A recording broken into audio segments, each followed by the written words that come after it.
लोगों को कि समाज बढ़ जाएगा, वही नजर आ रहा है सर देखने। समाज बढ़ गया और जो कुछ थोड़ा बहुत मिल रहा था, हर एक समाज को कुछ कुछ थोड़ा थोड़ा मिल रहा था, वो सब भी छीन लिया जाएगा। इससे ये हुआ क्योंकि से भरा है, उन सभी जनरल कैटेगरी की सीटों को खाली करा के हमारे समाज को दे दो, आप बैकलॉग खत्म कर दो बस।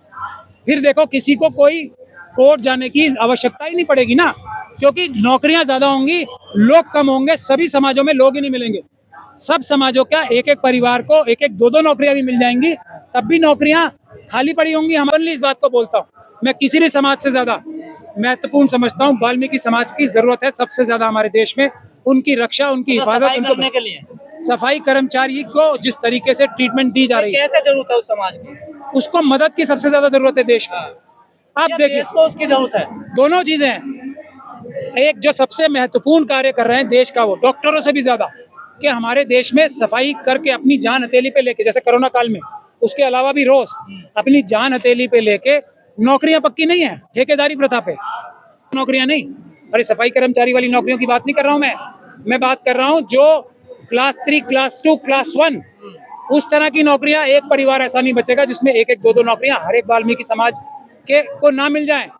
ये मेरी गारंटी है। अगर बैकलॉग की लड़ाई लड़ेंगे सब मिलके। इन्होंने जिस तरीके से बहस की है ना, वो हारने के लिए की है। हर बहस अगर जज कोई सही भी बात कर रहे थे, उनको घसीट के लेके आए कि नहीं नहीं नहीं नहीं ऐसे नहीं, ऐसे।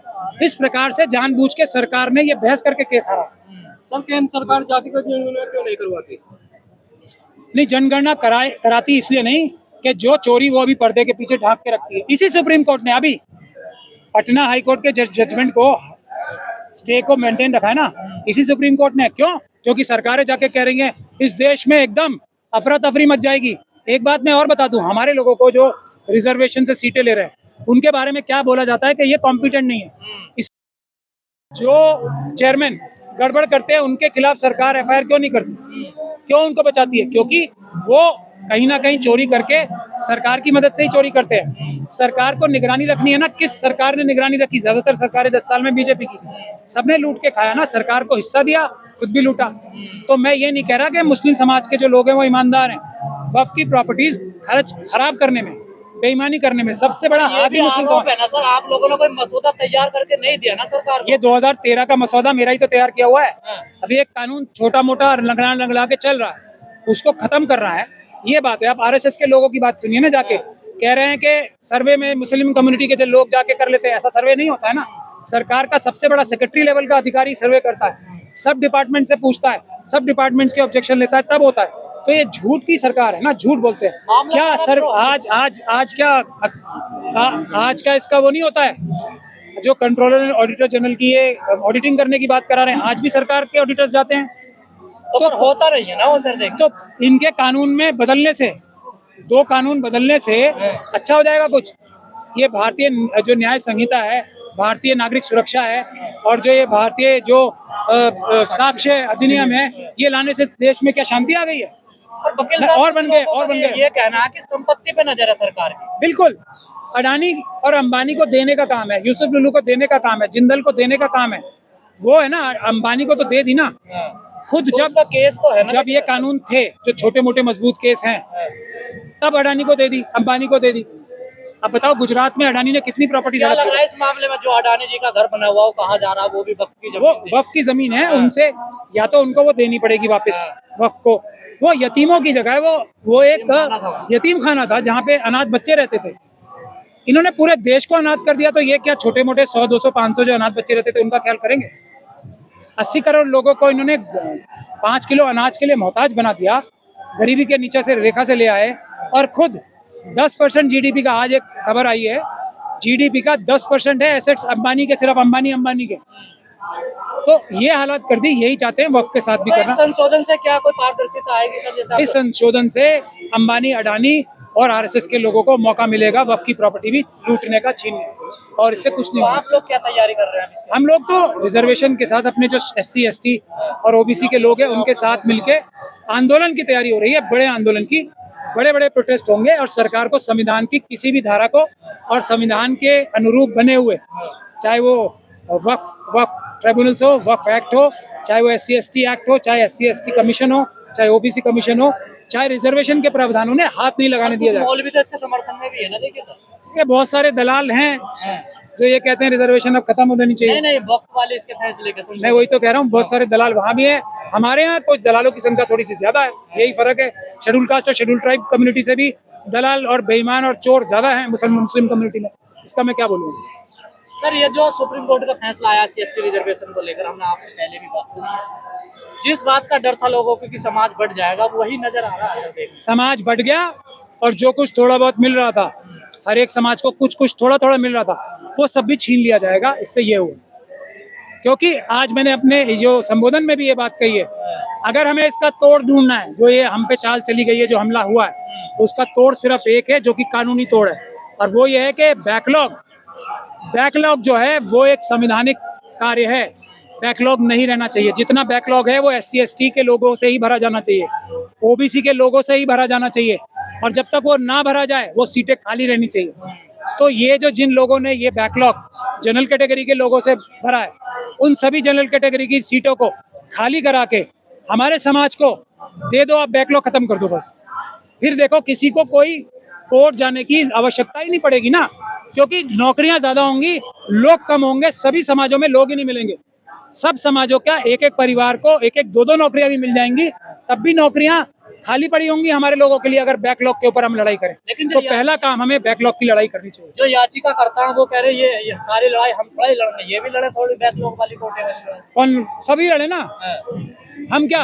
अब देखिए जो याचिक करता है उनको किसी भी कम्युनिटी को जितना पहले मिलता था ना, उतना भी नहीं मिलेगा, ये मेरी गारंटी है।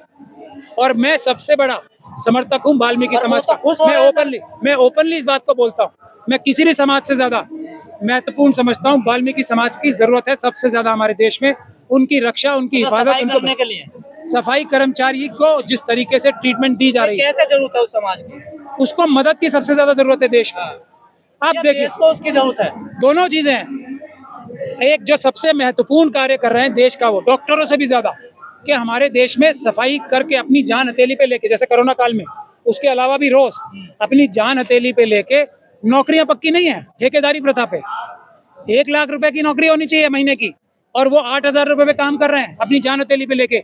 उनकी नौकरियां जो पक्की करने की कोशिश नहीं कर सकती सरकार और अदालतें, उनसे ये उम्मीद करते हैं कि वो वाल्मीकि समाज को नौकरियां देंगे कि वो IAS ऑफिसर बने। और वाल्मीकि समाज तो उम्मीद नहीं, धोखा ठगी कैसे करता है, आपकी जेब से पैसे कैसे चुराएगा, जब आपको धोखा देगा ना कि मैं ये पैसे आपके डबल करके दे दूंगा आपको। ठगी का तरीका यही होता है ना। तो वाल्मीकि समाज को सबसे बड़ा धोखा दिया जा रहा है। तो मेरा कहना ये है, मैं इसीलिए कह रहा हूँ ना, इससे कोई बचने का रास्ता है सर? है, बैकलॉग के लिए संघर्ष करें सब। वाल्मीकि समाज के हर घर में नहीं, एक नौकरियां नहीं, अरे सफाई कर्मचारी वाली नौकरियों की बात नहीं कर रहा हूँ मैं बात कर रहा हूँ जो क्लास 3, क्लास 2, क्लास 1, उस तरह की नौकरियां। एक परिवार ऐसा नहीं बचेगा जिसमें एक एक दो नौकरियां हर एक वाल्मीकि समाज के को ना मिल जाएं। ये मेरी गारंटी, अगर बैकलॉग की लड़ाई लड़ेंगे सब मिलके। क्योंकि आज भी क्या है, 15% शेड्यूल कास्ट हमारे देश में 2011 की जो जनगणना हुई थी उससे 17% है। 15% यानी कि 2% कम रिजर्वेशन मिला है।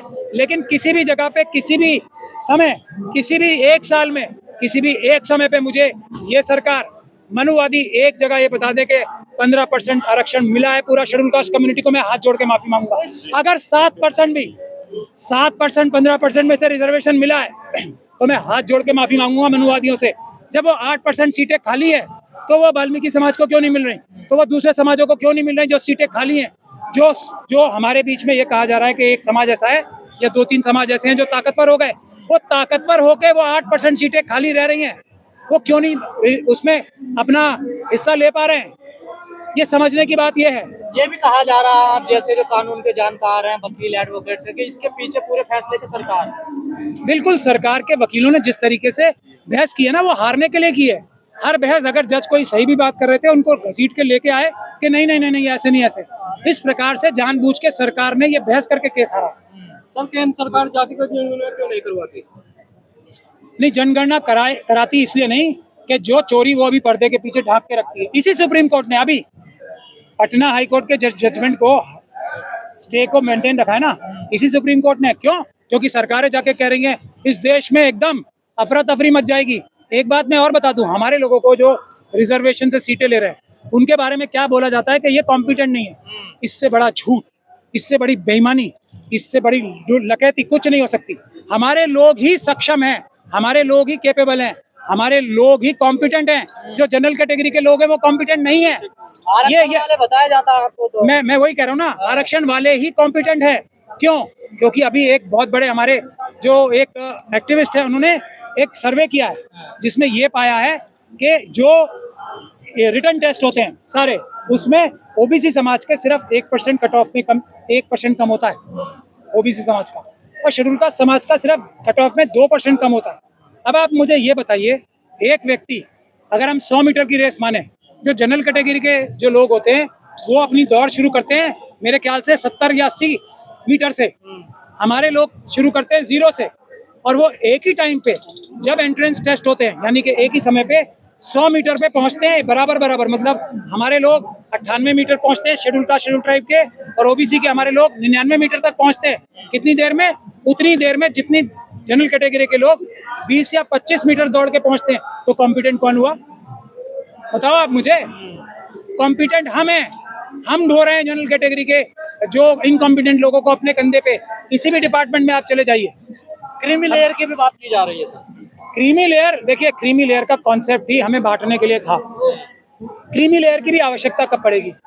जब किसी टाइम पे, किसी भी एक टाइम पे सीटें तो भरें।